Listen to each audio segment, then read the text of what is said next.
You are listening to The Briefing, first broadcast on the 13th of February, 2025 on Monocle Radio.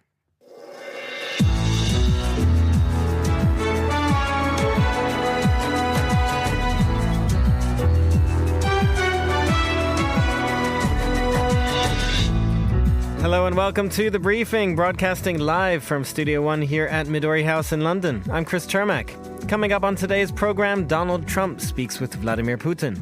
We had a great call, and it lasted for a long time, over an hour this morning.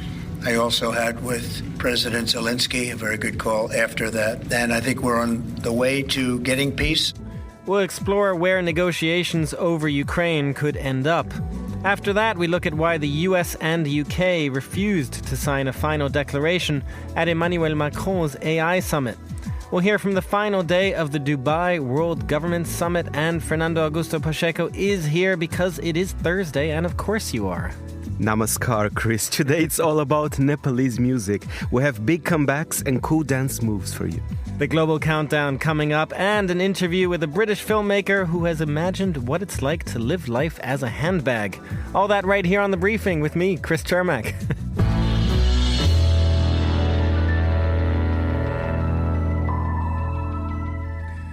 We now have word of the first official call between Donald Trump and Vladimir Putin, although the exact number of times these two leaders have spoken since Trump's election in November remains a bit unclear. This latest phone call also marks the start of negotiations over Ukraine's future, if the two leaders are to be believed. Just how much of a say Ukraine itself will have in all of this also remains an open question.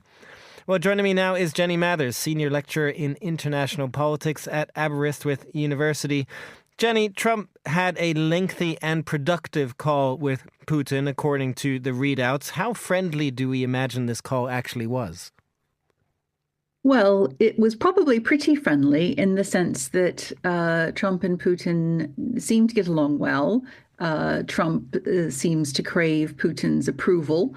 Putin quite likes having the president of the United States at his beck and call. But also, of course, both men love to talk, and they love to hear the sound of their own voices. They may not listen too much to what each other says, but they certainly had a good time telling each other what they wanted to. Well, that's a good point that they don't necessarily listen to each other, which is where this could potentially break down, Jenny. I mean, how significant is the fact that these negotiations are going to be starting about Ukraine from Russia's perspective? Does Putin actually want to end this war? Well, I think what Putin wants and needs is at least a pause in this conflict, because Russia is really stretched, trying to carry on the war in Ukraine, trying to gain back territory that Ukraine has occupied since August, needing a lot of input from Iran, North Korea, support from China, North Korean troops, and even with all of this effort, really making very incremental, slow progress in Ukraine itself. So he does need a pause, and ideally it would be one which would allow Russia to continue to occupy the territory that it's currently occupying, and even perhaps to claim some more, and to give Russia a chance to really rebuild its economy a little bit, rebuild its defense industry a bit, rebuild its armed forces a bit, with almost certainly the aim of coming back in the future, maybe a few years down the line, maybe sooner, and trying again to take a bit more of Ukraine, because ultimately that is clearly Putin's aim, is to control Ukraine and to stop it from being an independent sovereign state that can make its own foreign policy decisions. Now, obviously, Putin will not be telegraphing that exactly the way that you laid it out there, Jenny, but this is where security guarantees, of course, would come in if there is some kind of pause or end to the fighting for now. What do you expect to come from that? Obviously, Ukraine wants to join NATO. That isn't expected to happen, but could they get some sort of security guarantees to stop Putin from restarting this whole thing, say, 3-4 years down the line? Well, I think if Ukraine is going to sign up to any kind of a deal, it's going to have some pretty solid security guarantees. And have the confidence that those guarantees will be acted on if Putin tries this again. And so, yes, I mean, clearly the U.S. doesn't want an open door to NATO for Ukraine. At the same time, it's really important for Ukraine symbolically to keep that door open, to keep that possibility there, because it's a real central plank of Ukraine's kind of appeal to the West that Ukraine shares Western values and belongs in the West. It doesn't belong in the East with Russia. So that's really important. But if it's not NATO, membership, then what will it be? And it's been suggested that perhaps, the Europeans might provide some sort of peacekeeping force.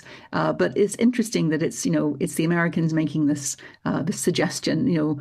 Trump seems to want to swan in, make some proclamations, sign a few things with Putin, and then leave again with taking no responsibility for actually ensuring that whatever deal he might want to strike, is actually sort of achievable. And how do you expect that would sit with Vladimir Putin? I mean, if this was all put down to the Europeans, as some officials in the US are suggesting, if, say, the Europeans said, we are going to guarantee Ukraine's security, would that stop Vladimir Putin, or is he willing, do you think, in a few years to really go after all of Europe, essentially? Well, I think a lot depends on precisely how things proceed in the future. So, for example, what we're seeing now is, Russia undertaking a lot of sort of covert operations, sabotage actions, assassinations, these kinds of things across Europe. And it's already happening. And this is a form of warfare that Russia is already engaging in. So the question then is, well, will Russia continue to do these kinds of things? Will it try and put, sort of soldiers, boots on the ground in other countries apart from Ukraine? How might it, continue to carry on? And I think what we've seen is that Putin is emboldened by a lack of pushback. And so if he sees an opportunity to, expand Russian influence or to make trouble for his opponents, then he will certainly do that if it's within his capabilities. So a lot is going to depend upon exactly, how all of this gets framed, who signs up to do what, and how convincing those people are and those forces are at actually, guaranteeing Ukraine's security. Jenny Mathers, thank you very much for joining us. And now here's Laura Kramer with the day's other news headlines. Thanks, Chris. A car has driven into a group of people in Munich, injuring at least 15. Police say the driver has been detained and an investigation is underway. The incident comes ahead of a major security conference in the city. Hamas says it wants to stop the Gaza ceasefire deal from collapsing and is urging Israel to follow the agreement. But Israel's defense minister has again threatened to restart the war, putting the release of 3 Israeli captives at risk. And Japan is preparing to release rice from its reserves to ease rising prices and avoid shortages. One warehouse alone holds enough rice to fill 300 million bowls. The Agriculture Ministry will announce the details soon. Those are the day's headlines. Back to you, Chris. Thanks very much, Laura. Now, earlier this week, the AI Summit in Paris brought together leaders from around the world to try to agree a common approach to tackling new technologies. That effort failed as the US and UK refused to sign a joint communiqué at the end of the summit, both for different reasons, but nonetheless kind of leaving the European Union wondering whether any efforts to regulate AI on their own will simply push companies to stay away from the continent. Well, joining me now in the studio is Kevin Allison, CEO of Minerva, a specialist geopolitical consultancy focused on AI and emerging tech. Good afternoon. Thank you. Great to be here. Kevin, these joint statements that you get at a summit, I mean, they can be pretty stuffy things, usually pretty watered down in what is actually in them. Given that, how significant is it that they couldn't even reach a deal on a statement? Right. So that is very significant in the context of global summitry, as you just described it. It tends to be full of very formal statements of countries coming together and agreeing things. And in this case, you had two of the biggest economies in the world, 2 G7 members, the US and UK, not signing the summit declaration. So that's typically a mark of a failed summit. When it happened with Trump in the G7, that was an example of a failed summit. So we've had that happen again. I think it comes at an important time in the AI policy conversation. One of the things that French President Emmanuel Macron had wanted to do with this summit was to shift the focus away from safety, risk, regulation towards a broader set of AI issues. How can we capture opportunities from AI? And so the fact that the U.S. and the U.K. both have decided they cannot agree on the declaration coming out of the summit, I think is significant for that reason as well. I mean, does that, in your mind, then encourage even less regulation? I mean, even, as you say, even Emmanuel Macron didn't necessarily want the focus of the summit to be on regulation. But the pressure, I guess, now is to compete at a low cost without onerous rules. Well, J.D. Vance delivered a quite clear message in the language of the Trump administration, but a clear message nonetheless, which was that in his view, in the Trump administration's view, he said that Europe has been approaching AI with a sense of trepidation rather than optimism. And so I think what that's saying is, and the way I would translate it to be of relevance for other countries other than just the U.S., is to say that there are many countries around the world that face a growing need to improve their citizens' living conditions, to deliver efficient public services, and to make their businesses and companies innovative so that they can continue to compete as we head towards the middle decades of the 21st century. There has been, it is just a fact that in the AI policy conversation that has really dominated since the advent of ChatGPT in 2022, it has been very focused on safety and risk. There is perhaps an argument to be made that the countries also need to focus on, of course, we want AI to be safe. Of course, we want it to be well-regulated and governed. But we also need to use it to improve living conditions to get that economic growth. And so I think that is the message, that it's not just a U.S. message. It's also something that the EU has been saying in things like the Draghi report on European competitiveness that came out last year. It's something that the UK has been indicating through its new AI strategy, which was published just a couple of weeks ago. So I think the theme of needing to do more and embrace AI more is there. It's just a question of how and what the balance is between risk, safety, regulation, and going out and adopting these things. Well, and speaking of that balance, China, of course, somewhat threw a wrench into that balance just ahead of this AI summit with the unveiling of the DeepSeek AI model. How much of an impact do you think that has had on this conversation, putting pressure on the US and Europe, for that matter, to really boost their own AI models and competition here? Along with the question of what is J.D. Vance going to say, I would say that DeepSeek was the other big issue hanging over the summit. There's been several weeks of just a very fast and intense news cycle around this Chinese-developed AI model that purports to be, it is very capable on the benchmark tests that it's measured as far as its performance. It competes in the same league as some of the best models created by large U.S.-based foundation model companies. But it also claims to have been developed at much lower cost. That was the real game-changing thing. And it's open source. I think, actually, on the contrary, I think one of the more likely things that happens with DeepSeek is that it already has reinvigorated the conversation among people in the U.S. who are concerned about national security, about the need to perhaps tighten technology controls on China even further. Now, there are other people who take the opposite side in that argument, but rather than less regulation, certainly in terms of national security concerns, it has created a stir in the United States.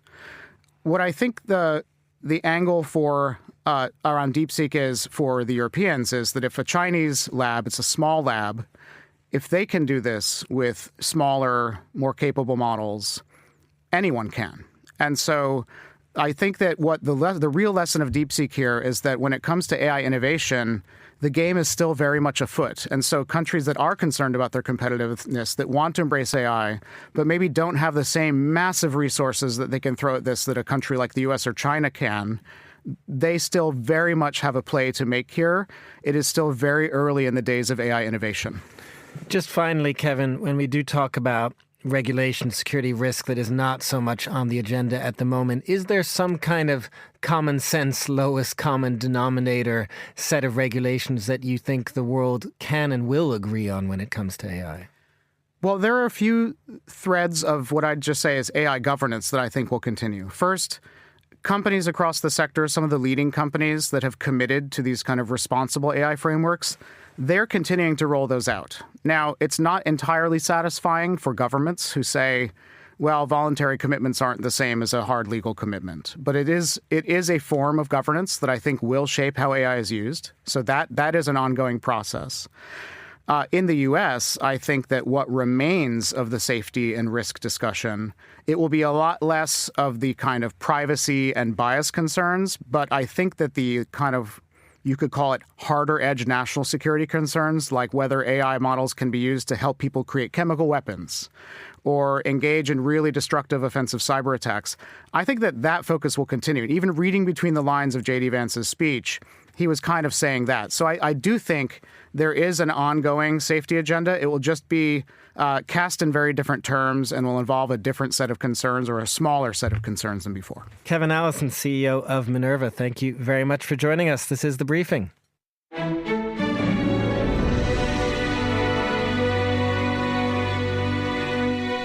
You are back with The Briefing. I'm Chris Chermak, and the Dubai World Government Summit is in its final day. Monocle's radio team has been there throughout, speaking to world leaders and thought leaders.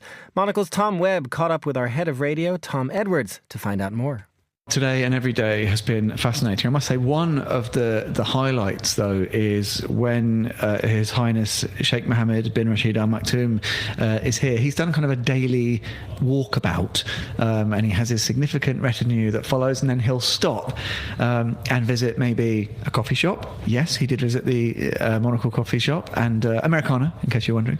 And he'll talk to sort of some of the people who are here to provide the food and drinks and things for the various delegates and speakers.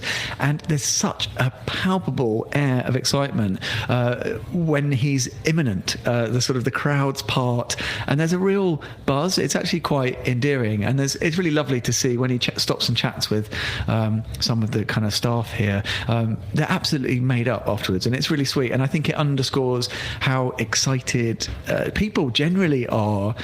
This is a Dubai thing. It's a UAE thing, but particularly as part of the summit to get together, to have chats, to meet and greet. It's a cliche, I think, that the warmth of the welcome, the sort of genuineness of the hospitality, but it's a cliche because it's so true. And we have a team on hand, surely. It's not you making the coffee, is it?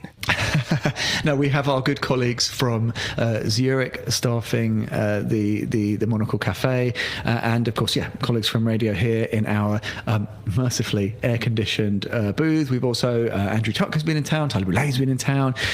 Again, doing some meetings, meeting and greeting. It's a real, there's just a really good energy and dynamic. And I think some of the conversations that I've had, which I'll sort of really take the most back to London with me, were people who spoke with that same kind of energy and appetite for the challenge. I spoke a couple of days ago about meeting Mitsuhara Kurokawa from Tore, the 500-year-old Tokyo confectionery company. Again, not what you'd expect to find at the World Government Summit, but just it's a sort of a reflection of the appetite to bring in a diversity of viewpoints. It's amazing talking to him. I renewed acquaintances a little earlier with Carl Pei, who runs Nothing, the sort of mobile and communications innovators. Incredible. And you could see the excitement from some of these entrepreneurs, from some of these business people at being here, and new horizons that they can look to take their businesses towards. A whole array of diverse voices you've been speaking to, but I have to mention you have also been a guest yourself out there. Yeah, well, as I said, the fact that everyone is ready for conversation means that local news media, they'll just wander over and kind of stick a microphone in front of you and ask for your views on various aspects of the day. I ended up, I'm afraid to say, complimenting the weather on one of my appearances. The classic default British go-to conversation piece, right? Obviously, easier to talk about when you've come from cold and gloomy London to the lovely sunshine and blue skies of Dubai. One or two other highlights just to quickly mention, and I'm sure our lucky listeners will hear more of these in the days ahead across Monocle Radio schedule. Really interesting to chat a little earlier today to the Prime Minister of the Solomon Islands, the Honourable Jeremiah Manole. He'd been part of a big main plenary session about preparedness and how effectively governments can strategize to best mitigate challenges and problems and to ensure a profitable future for their citizens. Super, super interesting. And he was really interesting. Look, the Solomon Islands, okay, a tiny, tiny player in global terms, but one of the most vulnerable countries by all objective standards in terms of disaster risks, sea level rises. But again, he was really positive. He was excited to be here. He'd forged lots of really good connections. He was one of many who's pointed out to me this week that there's at least as many exciting bilateral conversations happening on the margins as there are for the benefit of the other delegates on the main stage. So, yeah, just so many optimistic conversations. Such optimism, Tom, if I can say, that even when I listened to Elon Musk delivering the opening plenary this morning, well, about 50% of what he said made a great deal of sense to me. So I think that just underscores the point. Come to Dubai and you will be surprised. You'll learn plenty and you'll forge lots of new connections. Tom Edwards speaking with Tom Webb there. Thank you very much for that. You're listening to The Briefing on Monocle Radio.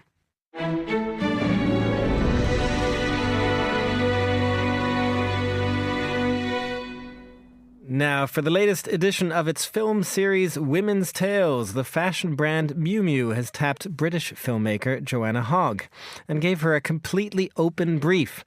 Hogg is known for films such as The Souvenir and The Eternal Daughter, starring Tilda Swinton, and in this latest short film called Autobiografia di una borsetta, she explores themes such as desirability and the passage of time from the perspective of a handbag, which is given a human voice. The movie premieres today at London's Curzon Cinema. Monocle's Natalie Theodosi spoke with Joanna at the Mayfair Townhouse and began by asking where she got the idea for the film. I wrote a few ideas in a notebook. I have been wanting to make a musical for a long time, so there was a phase of thinking, shall I make it a musical? But then at the same time, I have a friend who's just co-written a book that's about to come out that's about the prop in cinema.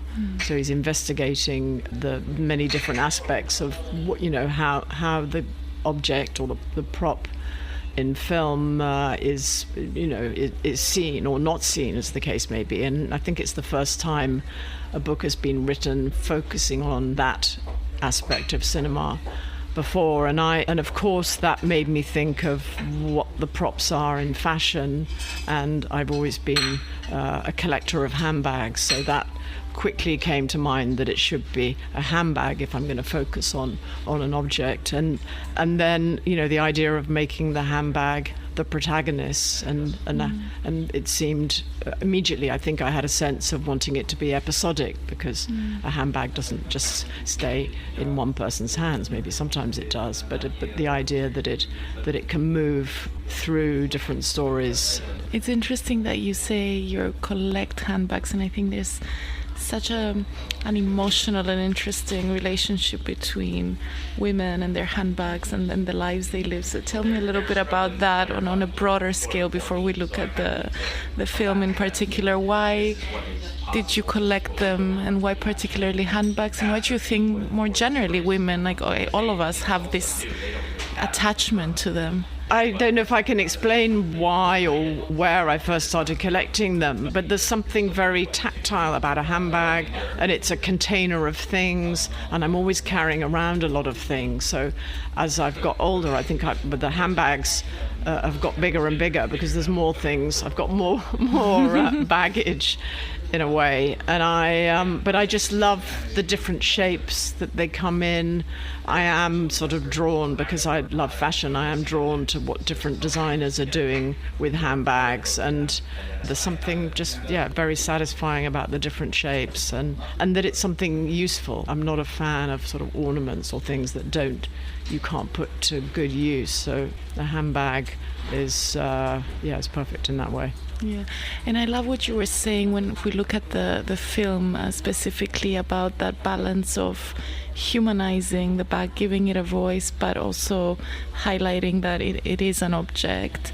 Tell me about some of the messages that you wanted to convey. I think there's like a lot of takeaways about also the life an object lives and time passing. So what were kind of some of the main themes and messages that you wanted to convey through this object? Yes, I saw very much the film as a kind of Bildungsroman, so a film that, or a story that is a moral story in a way about something, and that I wanted a certain amount of sort of philosophical thinking in it in a way, but a lot of that came from my own thoughts and feelings that I was projecting onto the bag in a way. I mean, there were so many themes, so many ideas that I wanted to pour into this story, but I very much thought of this sort of, the Bildungsroman has very, very particular stages. I mean, I was very interested to look at what makes a book that form, and what do I need, because I was talking about an object, not a person. Normally those novels are about a person coming of age, about their sort of moral education, and how can I do that with a handbag? So that was a challenge, but also really fascinated me because I wanted it to have an almost novelistic, epic quality, yet compressed into 23 minutes. And it says a lot as well, I think, about desirability and how desirability works. Was that something that was on your mind? I mean, I wanted to show different sides of that, and it goes from the family at the beginning and the daughter who is given the handbag, who loves it, doesn't want to part with it. And then with the second story, I think the handbag is a kind of refuge in a way. So it's not the same desirability, but it's a sort of need to have something precious and secret from the other difficulties that are going on. And then, without going through the whole story, but I wanted at the end to leave with people who have no desirability actually for this object. Well, they've got a different kind of desire that the handbag understands, which is a desire for freedom. So it was trying to express all these different ideas in these different stages that the bag goes through. Filmmaker Joanna Hogg there in conversation with Monocle's fashion director Natalie Theodosi. Autobiografia di una bossetta premieres today at London's Curzon Cinema. This is The Briefing.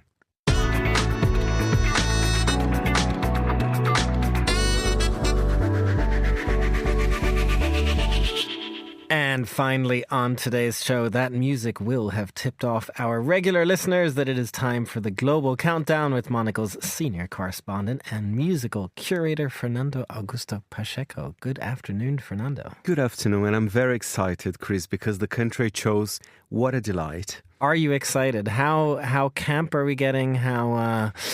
We're going everywhere. Tell us the music. Describe the music to us. Nepal. We're going to Nepal. There is, of course, a lot of folk elements, as some people might expect, but a lot of pop, a lot of electronic music, and some surprise guests. Honestly, I gasped when I saw who was number 2, but you have to listen more to the show if you want to find out. Shall we start at number 5? Fernando gasped. I can't wait for this. But yes, let's start at number 5. Number 5 is a great song. He's a very, probably one of the biggest stars in Nepal at the moment. Sushant KC with Bardali, which means balcony.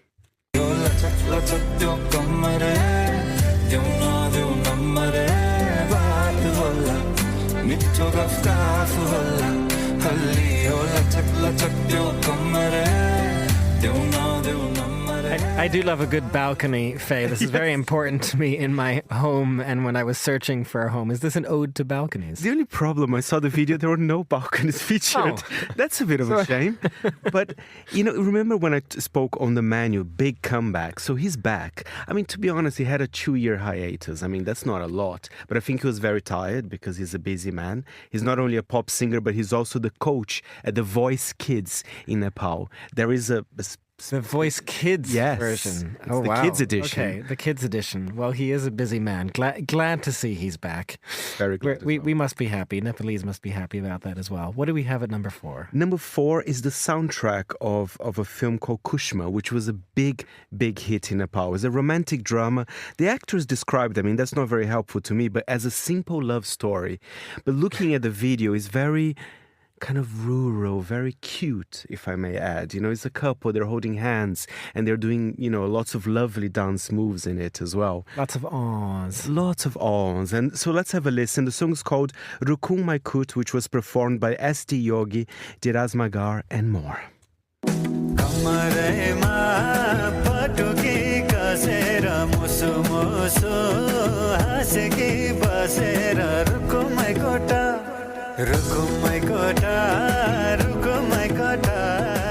I'm imagining skipping through the rural woods at this point. It's very cute. And you know, of course, Nepal is a stunning country. So whatever you film in Nepal, you're going to get amazing kind of, photography. It's incredible. So you should watch this film, Kushma, and look at this video. It is a beautiful country. I would love to go one of these days to explore all of that rural, perhaps with a partner in order to do the holding hands thing, walking through the rural scenery. Exactly. Listening to Rukung Mai Kut. Number 3. What do we have here? I'm still waiting for number 2, but what's number 3? I will gasp again. But number 3, this song actually is creating some discussion. We're going to listen to it, but then I'll tell you why the Kathmandu Post wrote about the song. It's by Shanta Rani Pariya with Mata Dale Dale.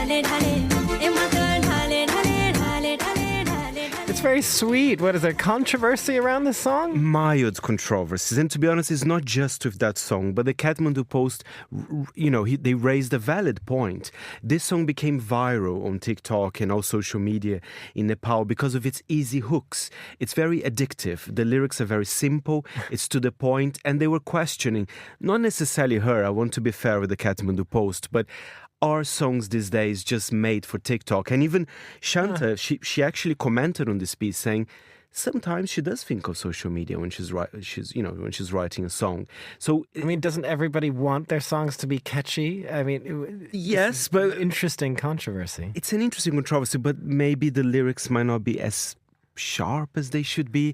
A little simplistic, perhaps. Exactly. It's a conversation in Nepal, but also in the UK, in France, in Brazil. I think it's a question for the music industry there. We'll leave that question to the music industry for now because, Faye, what do we have at number 2? You have to reveal this to us. We have a very famous Nepalese rapper. Okay, that's fine. Nepalese rap, that's okay. But I didn't realize he's also the mayor of Kathmandu, the capital city of Nepal. I mean, and there's been a lot of kind of headlines, you know, the ex-rapper transforming Kathmandu. I don't know how I missed the story, but clearly he's a very important name. But I have to be fair with him. He's been in power since 2022. He didn't release any music during that time, so I guess he's working, right, as a mayor. Let's hope he's working a little bit. But now he has released something? He did. And it's he had a little extra time on his hands? Exactly. He's going to be on the soundtrack of an upcoming Nepalese film. He still raps very well. I mean, let's have a listen to Balen, the mayor of Kathmandu, with Nepal Haseko. जोसित थियो सिर्जप्त भो देशव्यापी आत्मघाती जो पवित्र थियो प्राणको आहुति आफ्नै ज्यानको विभूतिलाई हिडेका शहीदको केवल नामावली विभूषित कुण्ठित पीडामा डुबेकी आमालाई के काम विदुषी गरिबलाई दुई छाक्ने खुसी शरीफलाई चाहिन्छ कुर्सी आमाकै साडी बेचेर धनाट सँगै छ पुँजी गोजी भरि भारू भर भरेर भारतीको It's good. Carlotta Rebello and Andrew Tuck of The Urbanist, if you're listening, we need to get this guy on stat. We need as soon as possible. And he does have an interesting story. I mean, he was the first independent elected as a mayor, you know, so he's kind of a little bit of a rebel. I'm not going to tell you that I know all of his politics. Clearly, there's some articles there. Apparently, he did some controversial things, as every mayor does. But it's interesting. He does. I don't think I ever saw a mayor topping the charts globally. I think that might be something unique to the mayor of Kathmandu, yes. I think we can go there. We'll have to have our researchers look into that. But yes, I think we can fairly say he's the first mayor who's also a rapper. Absolutely. Where do we go from there, Faye? Number 1, final song. Well, something even better, because I love this song. It kind of has this traditional elements of Nepali music, but lots of electronic music as well. I think you can kind of dance to it, and the video is mad. He plays like a kind of a gangster inside a mansion. There's a lot of blood in there, but don't worry, you can dance to the song. It's Durkesh Tapa with Duzman Hereko Herai.